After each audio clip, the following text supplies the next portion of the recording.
Salut à vous et bienvenue sur Fast Good Cuisine. C'est souvent compliqué de trouver de bonnes idées pour se faire plaisir dès le matin, alors je me suis dit pourquoi pas ne pas créer le petit-déj idéal. Du coup aujourd'hui, je vous propose un mélange sucré-salé pour bien démarrer votre journée. Pour cette recette, il vous faudra de la pâte à croissant, un mélange de noix et noisettes, un petit peu de lait et de la pâte à tartiner. Première étape, on va concasser les noix et les noisettes. Donc on va les déposer sur un plan de travail et ensuite, à l'aide d'un couteau, on va tout simplement découper grossièrement les noix et les noisettes. Maintenant, on va étaler la pâte. D'ailleurs, si vous voulez que je vous montre comment faire de la pâte à croissant maison, dites-le moi dans les commentaires.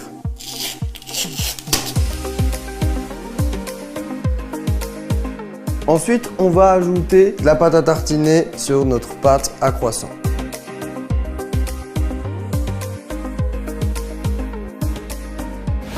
Pour finir, on va ajouter les noix et les noisettes concassées.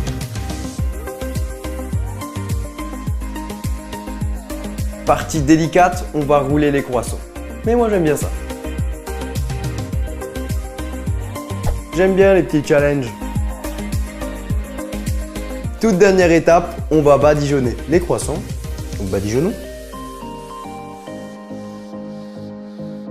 Et c'est parti pour la cuisson. Donc dans un four préchauffé à 200 degrés, on va les faire cuire pendant 15 minutes. C'est parti.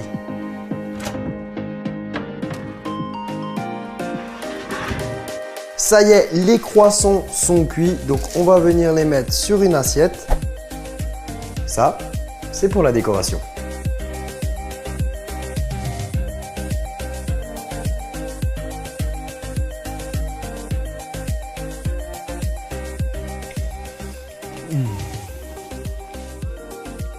Oh, c'est une tuerie.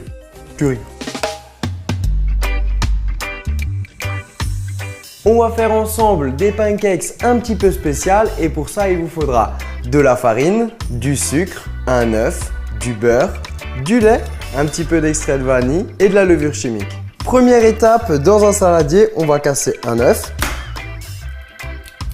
On va ajouter le sucre et on va fouetter. On va ajouter un petit peu d'extrait de vanille, petit à petit la farine et en même temps, petit à petit, le lait. Dernière étape, on va ajouter tout en mélangeant la levure chimique et le beurre fondu. Et voilà, c'est prêt. Pour le dressage, vous allez prendre un moule à cupcake que vous allez graisser avec un petit peu de beurre. Et là, on va déposer dans le fond un petit peu de pâte. Et pour la quantité de pâte, c'est environ 2 cuillères à soupe. Et voilà, c'est plutôt simple, non? Maintenant, on va juste les faire cuire au four pendant 10 minutes à 190 degrés. Ça y est, c'est cuit et maintenant, on n'a plus qu'à les déposer sur une assiette. Et pour terminer avec la déco, on va déposer quelques fraises fraîches.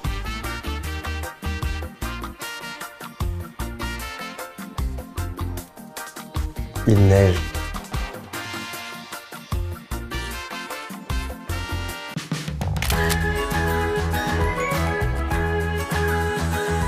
Pour la recette des tartines healthy, il vous faudra du pain, un avocat, de la grenade et de la feta.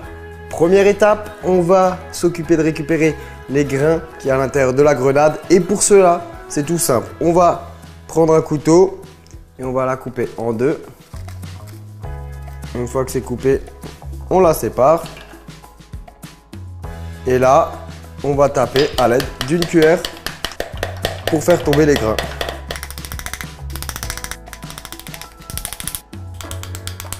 Une fois qu'on a fait tomber les graines dans le saladier, on va les trier juste un petit peu pour enlever les impuretés et on passe à la suite. Prochaine étape, on va toaster les pains. Et pendant ce temps-là, on va préparer l'avocat.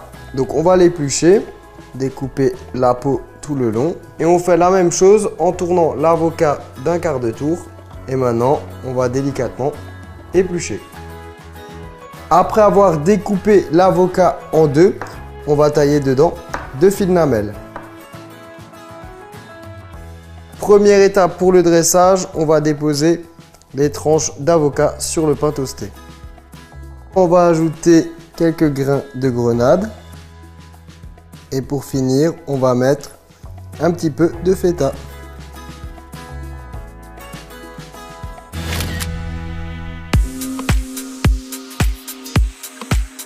Alors pour cette recette, il vous faudra du fromage blanc, un citron, une mangue qu'on a déjà préparée, de la fraise et une banane. Première étape, on va ajouter les fraises dans le mixeur. Et ensuite, on va ajouter le reste des ingrédients, donc la mangue, la banane, un petit peu de fromage blanc et pour finir, le jus d'un demi-citron. Et là, on vient mixer.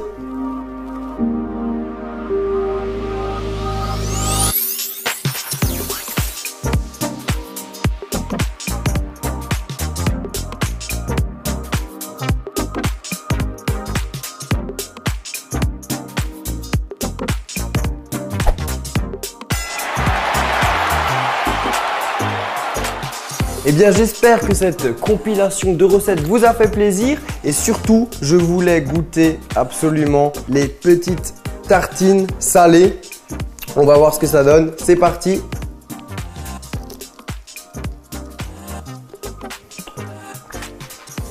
Oh, c'est tout simple, mais c'est une tuerie.